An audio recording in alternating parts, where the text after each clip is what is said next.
Today's daf is daf nun tes, and we'll begin on daf nun ches amid beis with Reish Lakish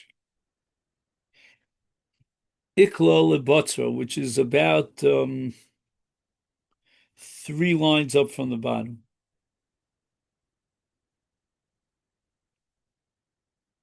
Five lines up from the bottom. Reish Lakish ikla lebotzra. He came to a place called Batra, and the question was whether Batra is part of Eretz Yisrael or not part of Eretz Yisrael.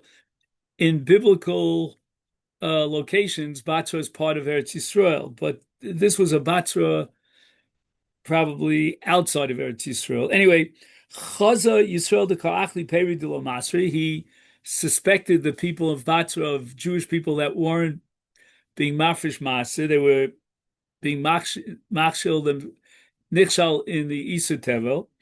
And not only that, but Chaza Maya de Sagdi Lehuov de Kacham V'Shas Yisrael. He also saw that the idolaters were worshiping the rivers, and the Jewish people were benefiting from those rivers, from those waters. And he came out and said that they're violating two Isurim, the Isur of Tevel and the Isur of Avoda Zara. Also, when he told the story over to Rabbi Yochanan responded, Adam Maktoraf Allah Zil Hadar. Don't even take off your coat and go back there and correct yourself and tell them they're okay. Why? Betzer lav hainu batra. This is not the batra of Gilad in that area in Eretz Yisrael. Therefore, they're not chayiv in Trumas and Maisros. And Mayim shel Rabim eines sorim.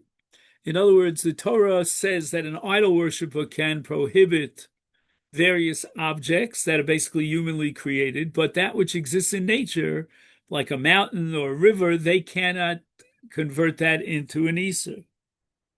Now, it seems at this point in the sugya, the Gemara is going to backtrack, that the reason why their worship, the idol worship, is worshiping the river is not it does not generate the Isur of Avodah Zarah is because it's Rabbin, because the rivers belong to the public. It's not privately owned. So the Gemara says Rabbi Yochanan l'tamei, and Rabbi Yochanan is very consistent. Here we're going to start the daf for today. The Rabbi Yochanan mishum Rabbi Shimon ben Yod Tzadok Mayim shel Rabbin eines sarim. In fact, the Gemara of the Yochanan sarim. Are you going to tell me that if, let's say, I have my own personal property and ownership over a river, therefore I can generate an Isur on it? Typically, the ha-mechubar ninu. We have halacha that we derive from al ha-harim v'lo ha-harim, that a mountain that was worshipped does not become avodah zarah because it's mechubar l'karka, and the water is considered mechubar l'karka. Lo tzricha shal shinu gala, that when the waves came by, they sort of brought the water higher up above the surface, and they were disconnected from the karka. And therefore, if it would have been privately owned, then enochinami, the idolatry, would have generated a shame Isur avodah zarah. Frekta Gemara sof avnei har shenidaldalu ninu. We had a sugya. I'm trying to remember what daf it was on. I think it was something like maybe Mem Vav. So anyway, the sugya there discussed the case. I think you and I learned about it together, where there were stones from the mountain that got dislodged. I think we recall that sign that you'll see. What's it called? Fallen rock zone. Falling rocks, yeah. Yeah. So the question was, in the original state, when the rock was attached to the mountain, then for sure the idol worshiper cannot generate an Isur avodah zarah. But the Gemara vacillated back and forth as to what be the status of an individual stone that got dislodged by natural means, not through human intervention, and it fell on the floor. And then they the idol worshippers pounced upon it and worshipped it. And the Gemara there comes to no conclusion. So Tistayim should we prove from Rabbi Yochanan Yomer Asuros After all, these waters, although they're now high waves, were originally in the state of mechuber l'karka. Now they got dislodged, and yet Rabbi Yochanan says that the shame Iser of Avodas Kochavim will be chal on the waters. So the same thing should apply by process of analogy to the case of the stones that got dislodged through natural means, not through human intervention, from the rock, from the mountain. Lo tzricha no, ditafchinu biyade.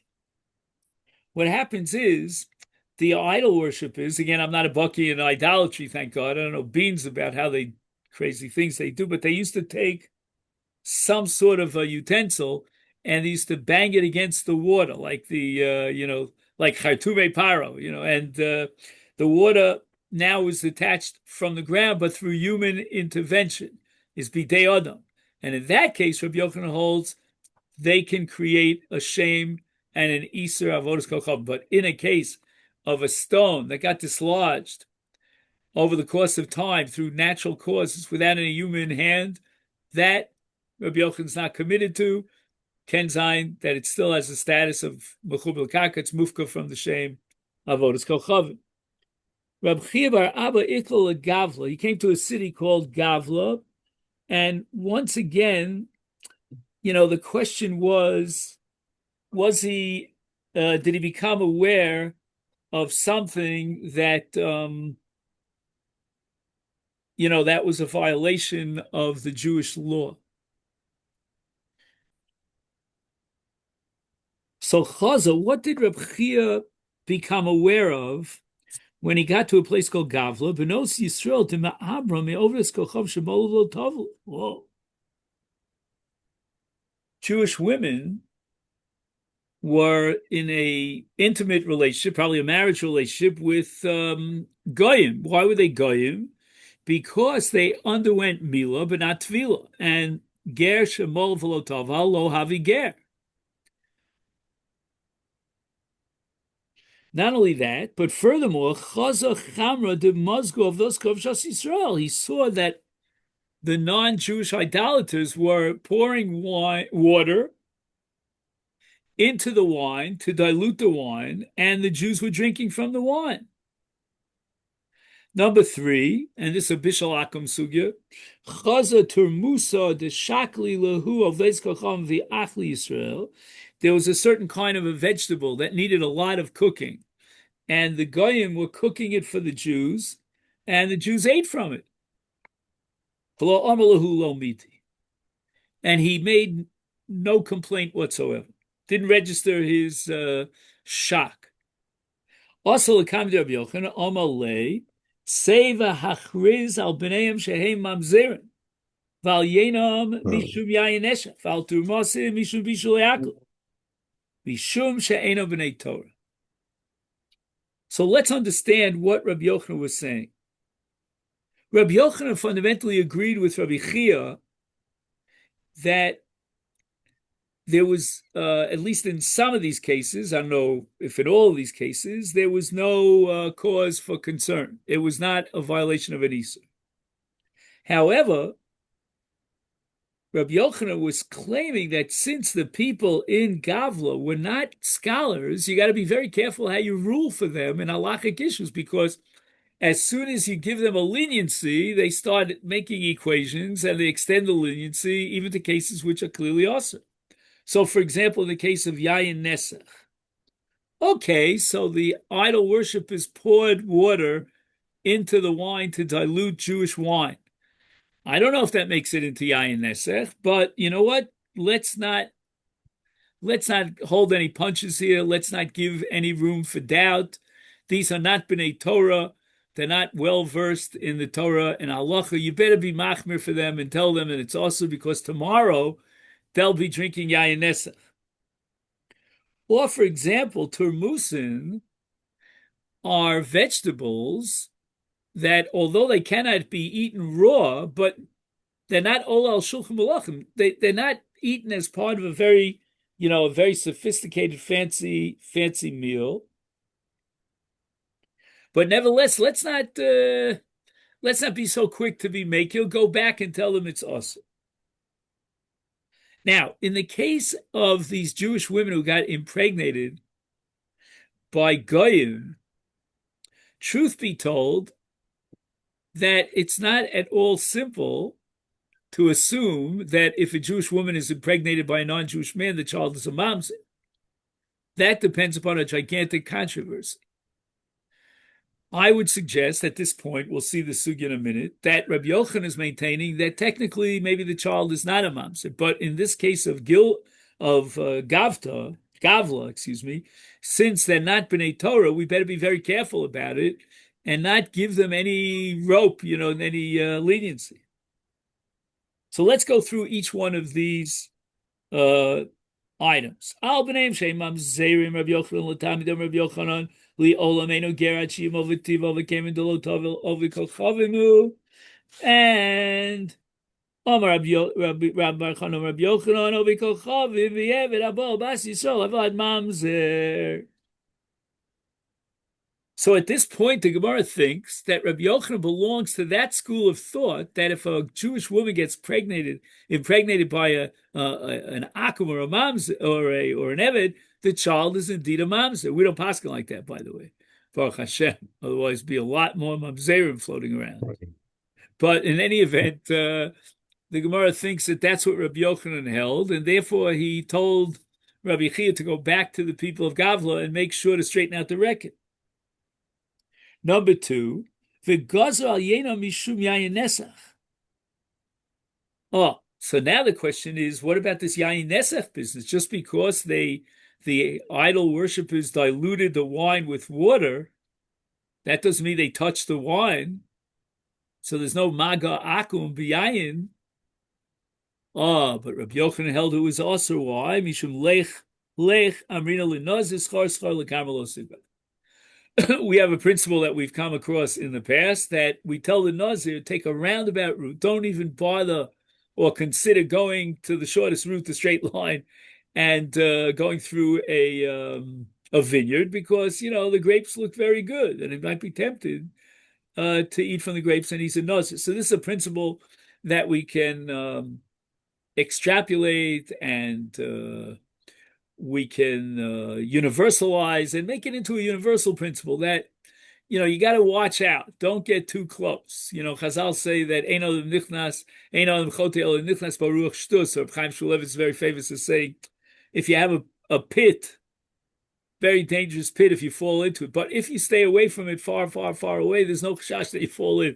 But if you're too curious and you come close to the edge of the pit, then the easiest wind, the lightest wind that comes by could push you into the... So therefore, stay far away. Al turmas mishum bishuli akum lefi she'ena b'nei Torah time deina b'nei Torah ha b'nei Torah va'amar Rav Shmuel bar Yitzchak v'marav kol shenecha k'mot shu chai ein bo mishum bishulei ovdei kochavim. Meaning, if you can eat it while it's raw, then there's no bishul akum.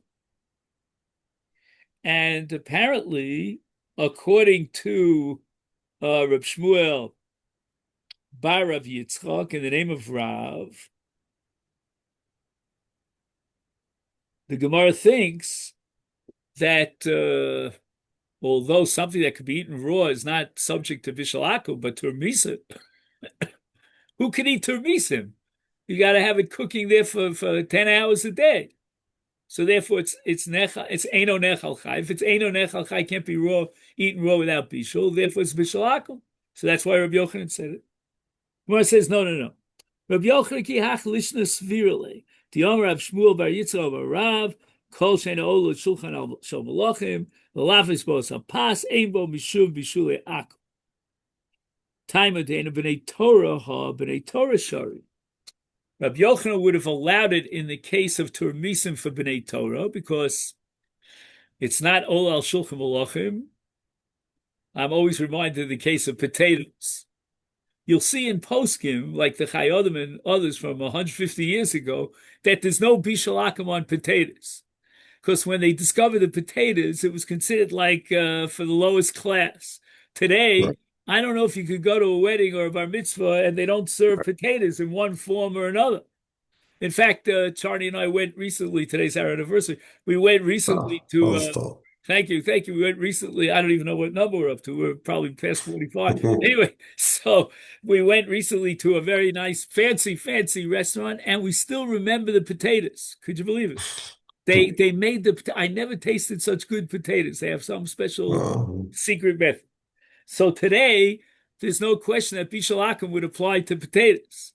Turmusin, on the other hand, at least at Gemara's time, was not considered a delicacy. It was not all el shulchan mm, aruch. There's no Bishalakim. But Rabbi Yochanan said that, you know what, you're in the city of Gavla. You got to watch out for people there. They're not on the greatest level of B'nai Torah. Therefore, you should be mach. Boy mineri of kahana. Ove kocho maushi yolich hanovim legas. Can we allow the idol worshippers to be in charge of bringing the grapes to our gas? We said that a gas was this, massive kind of opening in the ground where they would stand there and they would tramp on the grapes and make the juice, make the wine. And there is a fear that if we allow the Ovikol Chavim to transport the grapes, let alone, if they tramp on the grapes, then you might have a question of maga, and that depends upon the sugya that we learned earlier about regel, whether a maga regel is considered maga or not. But in any event, but they're only transporting the grapes. And what's your fear about that? Why did they come to Rav Kahana as if they had some sort of earth-shattering question to ask? What was the meaning of this inquiry? What's the problem with transporting grapes? You know what I mean? But apparently, while they're transporting the grapes, the grapes have a heavy weight to them. In the containers that have the buckets or whatever it is that are containing there already is juice that's flowing down.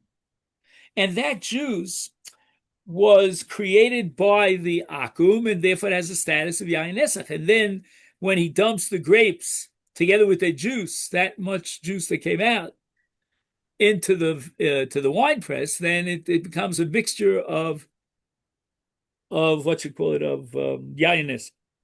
Omalahu. So if Kahana comes and responds, says to us, why? Mishum again, lech amrina l'nezira schar sar l'kamalot. We have to be very careful of it. We have to take extra precautions and be machmir. We have to, just like, we don't allow a nazir to go through a straight line through a vineyard because he might be tempted, etc., etc. So to here, we have to prohibit the idolater from transporting the grapes to the wine press. We don't want the guy to have any involvement whatsoever in creating wine. Eisvei Rav Yemer l'Rav Kahana, Ovekakom shehevi anovim legas bisalon. So now the Gemara quotes Rav Yemer's brisa, and according to the Rav Yemer's brisa, if the idolaters were in charge of transporting the grapes to the wine press and they brought it in salim, sal in the singular is a basket, and in the plural, of course, salim,